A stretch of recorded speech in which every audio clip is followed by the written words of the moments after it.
మాట నిలబెట్టుకున్న Shri Gayatri tours and travels యాత్రికులకు న్యాయం చేసిన అధినేత పివి భరత్ కుమార్ శర్మ. నమ్మకమనే పుణ్యాదిపై నడిచే సంస్థగా పేరుగాంచిన Shri Gayatri tours and travels మరోసారి తమ నైతిక విలువలను నిలబెట్టుకుంది.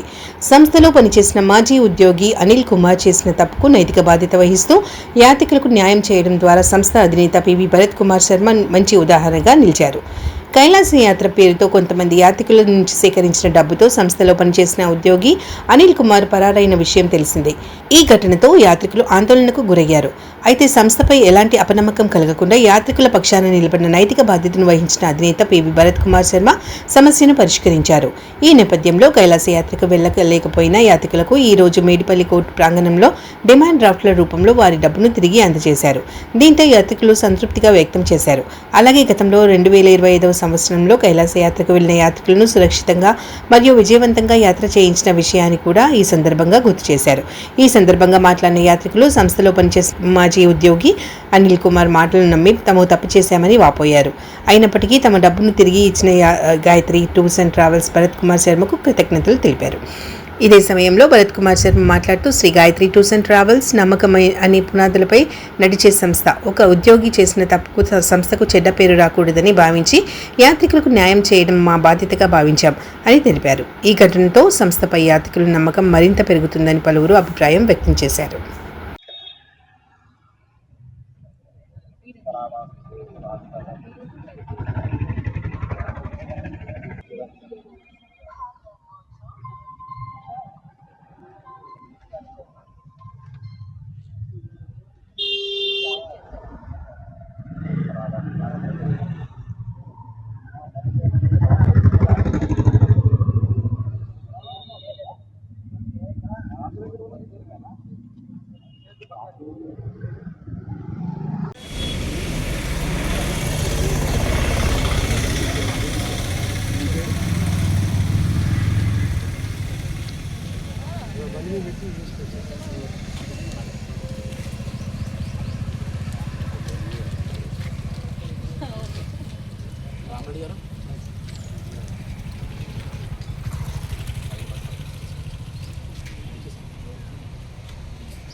చూడండి ఓన్లీ ఫోటోలు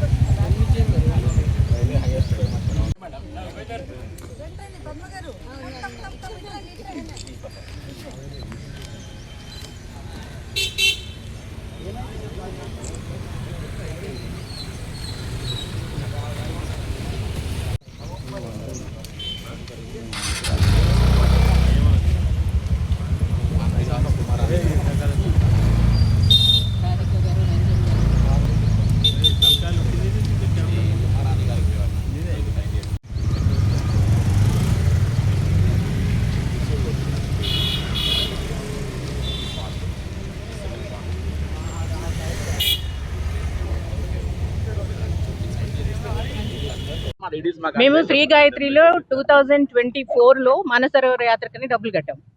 అలాగే మాకంటే ముందు 2019 నుంచి కూడా చాలా మంది కడుతున్నారు అనేది తర్వాత మాకు తెలిసింది. సో వీసాస్ రావట్లేదని ఈయన మాకు తీసుకుని వెళ్ళలేదు, భరత్ కుమార్ గారు తీసుకెళ్ళకపోతే మేము మళ్ళీ 2025లో కూడా రాలేదు. ఆయన అప్పుడు కూడా కొంతమంది దగ్గర నుంచి డబ్బులు తీసుకుంటున్నారు, మాకు ఇవ్వలేదని నేను ఉప్పల్ పోలీస్ స్టేషన్లో కంప్లైంట్ ఇవ్వడం జరిగింది. అయితే 2026లో ఆయన తీసుకెళ్లారు, 2025లో చాలా అందరూ వెళ్ళారో లేదో నాకు తెలియదు, కొంతమందిని అయితే తీసుకుని వెళ్ళారు, ఒక 2 బ్యాచెస్ అయితే తీసుకెళ్లారు అనేది నాకు తెలిసింది. సో వాళ్ళు తీసుకెళ్లారు అని తెలిసిన తర్వాత ఇంకా సరే ఓకే, ఆయన బిజినెస్ ఆయన చేసుకుంటున్నారు, మా డబ్బులు మాకు వస్తే చాలు అనే విధంగానే మేము కాంప్రమైజ్కి రావడం జరిగింది. ఆయన మమ్మల్ని రమ్మనటం కూడా జరిగింది, ఆయనతోటి ఆ ఆఫర్ కూడా ఇచ్చారు, కానీ మాకు పర్సనల్గా ఇష్టం లేక మేము రావట్లేదు అంతే. సో ఇప్పుడు కోర్టు దగ్గరే కాంప్రమైజ్ అయ్యి ఆయన మా డబ్బులు మాత్రం మాకు వెనక్కి ఇవ్వడం జరిగింది, లీగల్ ఛార్జెస్తో సహా. అంతేనండి.